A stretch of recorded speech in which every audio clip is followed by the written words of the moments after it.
का मेरे चैनल पे। और बच्चों आज हम लोग बात करने जा रहे हैं वैल्यू ऑफ जी के बारे में कि एक्सीलरेशन ड्यू टू ग्रेविटी की जो वैल्यू होती है वो 9.8 होती है। आइए हम लोगों ने इसको जाना है, मैथमेटिकली जानते हैं, इसको हम लोग 9.8 लिखते हैं या इसको हम लोग मिनिमम लगभग 10 लिख के सॉल्व कर लेते हैं। आखिरकार वो वैल्यू आती है।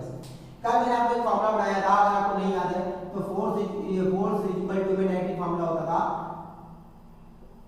जी me m नॉट अपॉन में r e का होल स्क्वायर, और यहां पर हम लोग इसको रखे थे m नॉट इनटू में g m e m nought upon में r e का होल स्क्वायर, और यहां से m नॉट कैंसिल हो गया था और एक्सीलरेशन ड्यू टू ग्रेविटी के लिए फार्मूला आया था g m e अपॉन में r e का होल स्क्वायर। m e क्या है, मास ऑफ अर्थ है, एक्सीलरेशन ड्यू टू ग्रेविटी में। चलिए यहां एक्सीलरेशन ड्यू टू ग्रेविटी की वैल्यू निकालेंगे तो g इक्वल टू में फार्मूला था, इसकी वैल्यू होती है बेटा 6.67 इनटू 10 टू की पावर -11, n2 में मास ऑफ अर्थ होता है 6 इनटू 10 टू की पावर -7 kg, और re जो होता है वो आपका होता है 6.4 इनटू 10 टू की पावर 6 मीटर, इसका स्क्वायर करेंगे।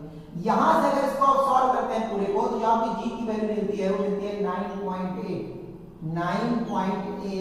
मीटर पर सेकंड स्क्वायर।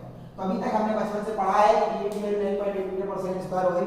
आई होप आज आपको इस चीज समझ में आ गई। आखिरकार 9.8 मास मास आती है क्योंकि मास ऑफ अर्थ, क्योंकि कोई भी जो एक्सीलरेशन ड्यू टू ग्रेविटी होती है बॉडी की वो मास ऑफ अर्थ पर डिपेंड करती है, ग्रेविटेशन कांस्टेंट डिपेंड करती है और डिस्टेंस बिटवीन देम पर डिपेंड करती है।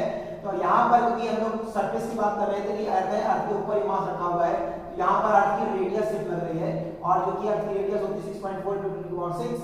यहां पर इसको सॉल्व करेंगे तो आपका आंसर आएगा 9.8 मीटर पर सेकंड। आई होप आपको ये वीडियो समझ में आ गई होगी।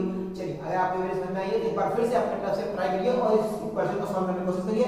तब तक के लिए बने रहे मेरे साथ और थैंक यू वेरी मच।